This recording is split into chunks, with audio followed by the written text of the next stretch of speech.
La République démocratique du Congo dispose désormais d'une usine de traitement et de recyclage de déchets organiques et inorganiques. La cérémonie de lancement des activités a été présidée hier par le chef de l'État. 24 heures après sa détention dans les locaux de l'Agence nationale de renseignement, le ministre des Hydrocarbures Didier Boudimbo a été relâché. D'après ses proches, il n'a pas été entendu sur une affaire de détournement de fonds, mais plutôt sur une affaire de sécurité nationale. L'armée vient de neutraliser plusieurs éléments ADF dans le territoire du Roumoun-Nitouri. C'est le bilan d'une opération militaire menée récemment contre ces terroristes. Assassinat du Congolais Patrick Luoya par un policier blanc dans le Michigan aux États-Unis d'Amérique. La famille biologique du défunt réclame justice.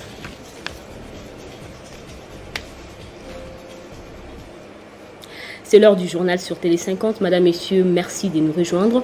Ouvrons avec cette note de l'environnement. Le chef de l'État, Félix Tshisekedi, a procédé hier à l'inauguration d'une usine Kintocoplast du groupe Angel Cosmétiques, spécialisée dans la stabilisation, le traitement et le recyclage de déchets organiques et inorganiques. Première en Afrique subsaharienne et deuxième en Afrique après le Nigeria. Cette unité industrielle dont l'investissement s'élève à 15 millions de dollars américains inscrit la République démocratique du Congo parmi les pays solutions en matière de développement durable. 24 heures après sa détention dans les locaux de l'Agence nationale de renseignement, le ministre des Hydrocarbures Didier Boudimbo a été relâché d'après ses proches. Il n'a pas été entendu sur une affaire de détournement de fonds, mais plutôt sur une affaire de sécurité nationale. Et la communauté noire à travers le monde, indignée après l'assassinat de Patrick Luoya par un policier blanc dans le Michigan aux États-Unis d'Amérique. De manifestations se sont poursuivies ces derniers jours et la famille du défunt réclame justice. Les faits sont horribles et suscitent l'émoi. Sur ces images, Patrick Luoya, un Congolais de 26 ans, interrogé par ce policier américain dans les rues de Michigan aux États-Unis.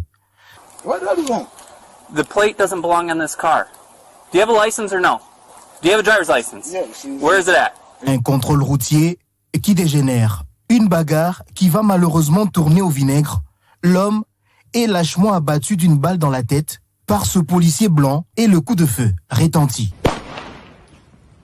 Les faits remontent au 4 avril dernier, mais la publication mercredi de la vidéo montrant les circonstances de sa mort a provoqué une vive émotion aux États-Unis. Plusieurs dizaines de manifestants se sont rassemblés mercredi soir à Grand Rapids et les commerçants ont baissé leurs volets dans la crainte des violences comme celle de 2020 après la mort de George Floyd. Selon des images de la chaîne ABC, des dizaines de personnes se sont rassemblées dans le centre-ville de Grand Rapids, une agglomération de 200 000 habitants. Les manifestants portaient des pancartes déclarant que les vies des Noirs comptent et scandaient « Pas de justice, pas de paix ». Le policier tueur de Patrick a été placé en congé payé en attente des résultats de l'enquête menée par la police de l'État du Michigan. À Kinshasa, l'ambassadeur américain a été voir le vice-premier ministre, ministre des Affaires étrangères, pour présenter les condoléances du peuple américain à la population congolaise.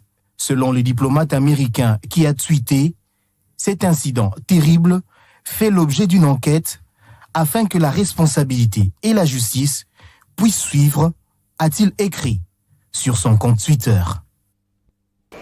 Et révision de la loi électorale, la plénière visant à examiner et à voter cette loi a été reportée. Le temps de convaincre la majorité des élus à revenir à la raison et trouver un consensus autour de ces réformes. Plusieurs innovations sont contenues dans cette loi dite Lokondo, dont la suppression du seuil électoral et son remplacement par une condition de recevabilité des listes au prorata de 60% des sièges.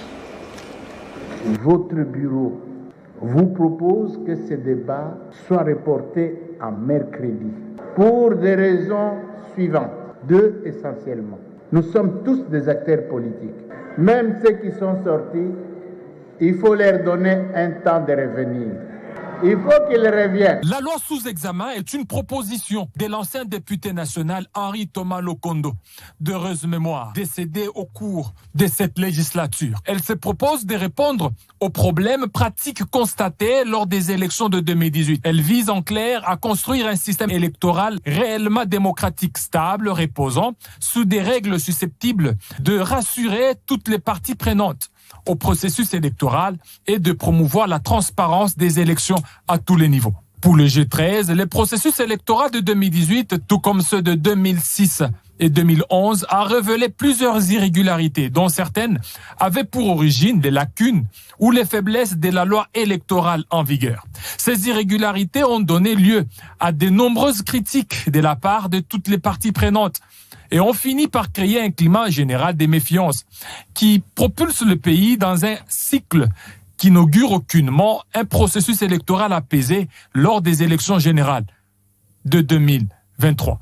À cet égard, les innovations apportées qui ont tenu compte des faiblesses des cycles précédents touchent plus généralement à la transparence des opérations des votes, au mode de scrutin et à la certification des résultats et participent à l'amélioration du système électoral congolais. Parmi ces innovations, il y a la suppression du seuil électoral et son remplacement par une condition de recevabilité des listes au prorata de 60% des sièges en compétition, l'abandon de la proportionnelle et l'adoption du scrutin majoritaire simple, l'interdiction des cumuls des candidatures à deux scrutins du même degré, la prise en compte de la dimension genre dans la constitution des listes conformément à l'article 14 de la Constitution. Plus de 18 innovations sont constatées dans la loi dite Lokondo et aux députés nationaux d'en débattre en toute transparence et tranquillité. Justement, ce sont les députés nationaux membres du Front commun pour le Congo qui se sont abstenus de participer à l'examen de la proposition de loi portant révision de la loi électorale. Pour eux, la codification de cette loi n'a qu'un seul objectif, celui de préparer la tricherie lors des prochaines élections. On écoute leur déclaration après le boycott de la plénière. L'objectif étant de mettre en place une équipe chargée d'organiser la dite tricherie au regard du bilan médiocre du régime en place. Hausse généralisée des prix des produits de première nécessité, pénurie de produits pétroliers rendant le transport des biens et des personnes chaotique, prolifération des cas de détournement des deniers publics, détérioration sans précédent des conditions de vie de la population. Rappelons ici que les personnes prétendument à la CENI pour le compte de l'opposition l'ont été faites sur base du débauchage. Considérant notre attachement aux valeurs démocratiques ayant conduit à la première passation pacifique et civilisée du pouvoir depuis l'indépendance de notre pays, nous, députés nationaux, membres du FCC, refusons d'accompagner cette tricherie programmée qui ne pourra que déboucher sur des tensions supplémentaires dans notre pays déjà meurtri. En conséquence, nous exigeons une Cour constitutionnelle conforme à la Constitution et aux lois pertinentes, une CENI recomposée et comprenant les représentants légitimes de l'opposition, ainsi qu'une loi électorale dont les grandes lignes auront été discutées préalablement et en dehors du Parlement entre les différentes parties prenantes qui est devenue une caisse de résonance pour le pouvoir. Nous nous abstenons de participer à l'examen de la proposition de loi portant révision de la loi électorale. Autre chose à présent, plus de 120 millions de grossesses non intentionnelles sont enregistrées dans le monde entier et 73 millions de ces grossesses sont victimes d'un avortement non médicalisé, un phénomène qui expose les femmes au risque mortel. C'est le rapport du Fonds des Nations Unies pour la population publié lors d'une cérémonie organisée à Kinshasa par le gouvernement congolais. Chaque année, le Fonds des Nations Unies pour la population élabore un rapport sur l'état de la population. Cette année 2022, ce rapport a pour thème « Comprendre l'imperspectible », agir pour résoudre la crise oubliée, celle des grossesses non désirées. Au cours de la cérémonie de lancement de ce rapport organisé par le Fonds des Nations Unies pour la population, le représentant résident de cet organisme des Nations Unies en RDC a rappelé que 121 millions de grossesses non désirées sont enregistrées dans le monde, une réalité qui fait souffrir plusieurs femmes et dans la société, on en parle moins. Au nom du ministre du Plan, le vice-ministre Crispin Badou s'est réjoui que les conclusions de ce rapport vont inciter les gouvernements à redoubler d'efforts pour garantir le bien-être des femmes victimes des grossesses non intentionnelles. Avec l'appui des partenaires au développement et du système des Nations Unies et du système national de santé, le gouvernement ne ménage aucun effort pour mettre en place les actions diverses afin d'améliorer au quotidien la condition de vie des femmes, des adolescentes et des jeunes filles. Ce rapport propose quelques pistes et des solutions pour éradiquer ce phénomène, a précisé le professeur Delio dans sa présentation. Nous avons proposé des pistes, des solutions. Bien sûr la contraception, mais il y a aussi la place de la femme, le rôle de la femme, les statuts de la femme. Il y a aussi les aspects juridiques, notamment, mettre en place des lois, des droits qui garantissent le libre arbitre de la femme, qui renforcent le pouvoir de la femme dans les discussions avec les hommes. Ce rapport sur la population en 2022 stipule que 73 millions des grossesses non désirées se terminent par un avortement non médicalisé, exposant ainsi les femmes porteuses des dangers mortels, d'où la nécessité d'autonomiser la femme pour son bien-être. Rendons-nous en province. L'armée vient de neutraliser plusieurs éléments ADF dans le territoire d'Irumu.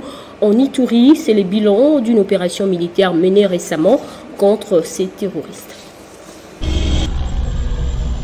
Tête haute, les forces armées poursuivent sans désemparer les opérations contre les ADF et leurs alliés dans la région de Mangoussou et au pont Ituri, en territoire d'Irumu. Face à la puissance des faits des forces loyalistes, les ADF indépendants fouillant le contact ont incendié deux maisons de la paisible population. L'arrivée de troupes à renfort du côté nord du pont Ituri sous le commandement du général Niembo Abdallah, commandant second en charge des opérations et renseignements, a permis aux éléments de FARDC de prendre en tenaille ces terroristes. Le lieutenant Jules Ngongo, porte-parole des opérations en Ituri, dresse le bilan avant d'appeler la population à faire confiance aux forces loyalistes. À l'issue de ces opérations, forces armées ont neutralisé 6 éléments de ces mouvements terroristes, parmi lesquels un commandant des nationalités ghanéennes. De cela s'ajoutent les armes récupérées et plusieurs bombes artisanales récupérées par les forces armées. Signalons que ici au pont Ituri, l'ennemi avait pour objectif de faire sauter ces ponts, ces passages obligés. Grâce au professionnalisme de l'armée régulière de la RDC, nous avons déminé cette bombe artisanale. Vous voyez le panneau solaire, les bombes artisanales, les téléphones ont été saisis par les forces armées de la République démocratique du Congo. Nous poursuivons les opérations et nous appelons au nom du commandant des opérations militaires en Ituri, gouverneur militaire, nous appelons toute la population à résister contre toutes les forces négatives, étrangères ou locales, pour restaurer l'autorité de l'État et mettre hors d'état de nuire ces ennemis de la paix. Rappelons que, depuis le début des opérations en profondeur contre les ADF dans la chefferie de Walese-Vankoutou et d'autres parties du Rum, de nombreux terroristes ont été neutralisés et leurs bastions détruits par l'armée. Le mardi 12 avril dernier, 7 commandants ADF, dont un Somalien, un Tanzanien et un Kenyan, ont été définitivement neutralisés par les forces armées dans la même région. Au Nord Kivu, 6 personnes ont trouvé la mort et d'autres blessés. C'est le bilan d'un accident de circulation routière qui s'est produit hier à Goma, au quartier Ndosho. Selon la Commission nationale de prévention routière, cet accident a été causé par l'excès de vitesse. Le bilan porte à 15 le nombre de personnes mortes par accident de circulation depuis mardi dernier, tout en appelant les usagers de la route au respect du code de la route. Lugin Ziarwala, chargé de communication de la CNPR Nord Kivu, exhorte les conducteurs à faire un recyclage pour éviter des accidents devenus courants dans la ville de Goma. La Commission nationale de prévention routière a déploré un accident mortel de circulation routière sur l'axe Goma-Sake. Il s'agissait d'un camion Fuso qui a connu une collision avec une Jeep TX, mais qui a produit de bilan vraiment déplorable parce qu'il y a eu au moins 6 morts et des blessés. Des causes de cet accident, il s'agissait des mauvais dépassements et l'excès de vitesse. Mais vous allez comprendre que même ces camions fourceaux a chargé de personnes au-dessus de marchandises, ce qui est encore déplorable. Et vous allez devoir constater que l'autorité au niveau de la province avait déjà procédé au lancement officiel du recyclage obligatoire, ce qui est une clé pour résoudre l'insécurité routière sur l'ensemble des réseaux routiers en province Nord Kivu. Et c'est là que nous invitons tous les conducteurs des engins roulants, à moteur ou sans moteur, de venir suivre le recyclage obligatoire, parce que ne pas suivre ce recyclage, nous allons continuer toujours à déplorer des morts, parce que non, il ne s'agit pas seulement de la guerre qui tue ou soit des pandémies, il y a aussi des accidents de circulation routière qui ne cessent d'enrayer plusieurs familles avec plusieurs conséquences socio-économiques et même sur le plan de développement de la province. Et donc, il s'agit d'une interpellation à tous les consommateurs de réseaux routiers de pouvoir intérioriser la notion du civisme routier. En dehors de nos frontières en Afrique du Sud, le dernier bilan des inondations fait état d'au moins 340 morts. Les recherches se poursuivent ce vendredi pour retrouver des personnes portées disparues. Et la plupart des morts ont été comptabilisées dans la région de Durban, dans la province du KwaZulu-Natal. D'après les météorologistes, en 48 heures, il est tombé plus de 450 millilitres d'eau dans cette zone. Les pluies sur la côte ont déjà dévasté des milliers de maisons. Le bilan des inondations catastrophiques survenues en Afrique du Sud s'est alourdi jeudi. Un nombre total de 40 723 personnes ont été touchées. Malheureusement, 341 décès ont été enregistrés selon le ministre provincial du KwaZulu-Natal. Alors que d'autres tempêtes de pluie sont prévues dans le tout prochain jour, l'état de catastrophe a été déclaré. Le pire est à craindre. En effet, le nombre des morts devrait augmenter car des dizaines de personnes, dont des familles entières, sont toujours portées disparues d'après les responsables. Les pluies qui ont atteint des niveaux jamais connus depuis plus de 60 ans ont emporté des ponts, des routes et isolé une grande partie de la région en bordure de l'océan Indien. Plus de 250 écoles ont été touchées, des milliers de maisons détruites. D'après de nombreux témoignages recueillis sur place, des hommes et des femmes ont péri noyés, des enfants et des bébés sont morts ensevelis dans des glissements des terrains. Plus de 100 corps ont été déposés dans la nuit de mercredi à jeudi à la morgue de Phoenix, dans la banlieue de Durban. Le président sud-africain Cyril Ramaphosa, qui a effectué une descente sur terrain, a présenté ses condoléances à toutes les familles éplorées.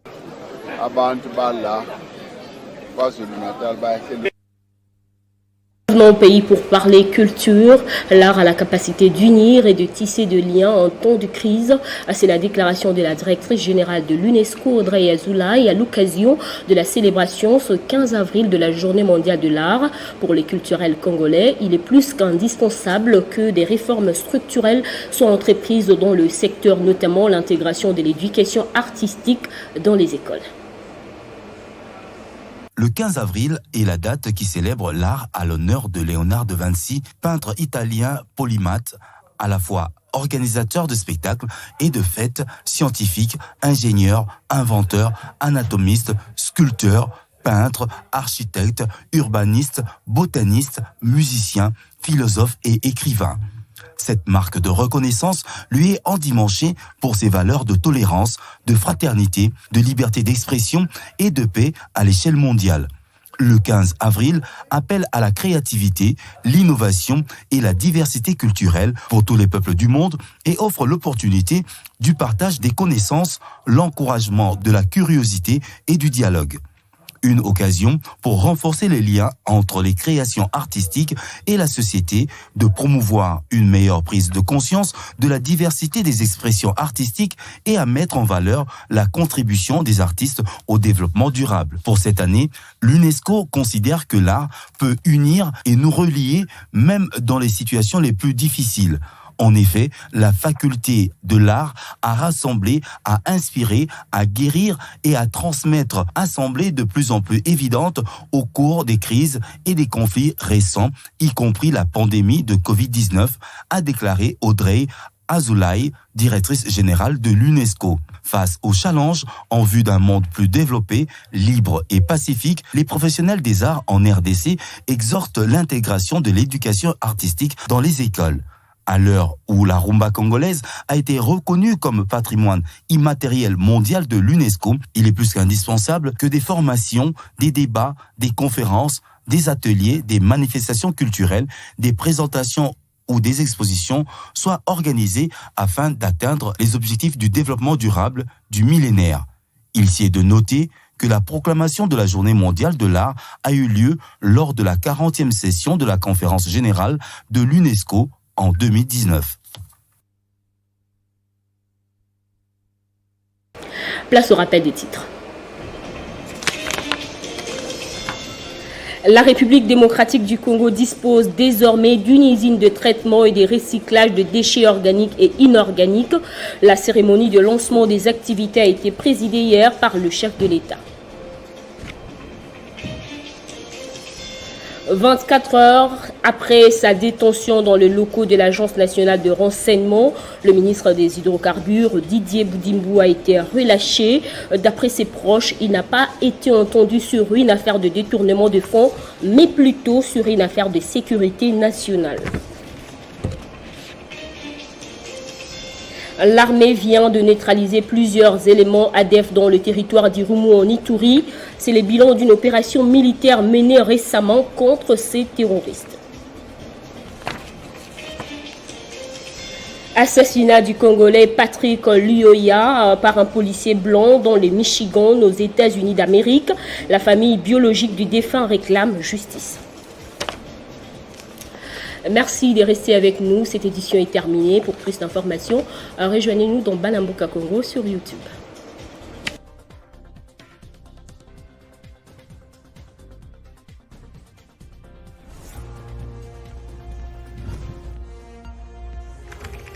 L'actualité reste incontinue.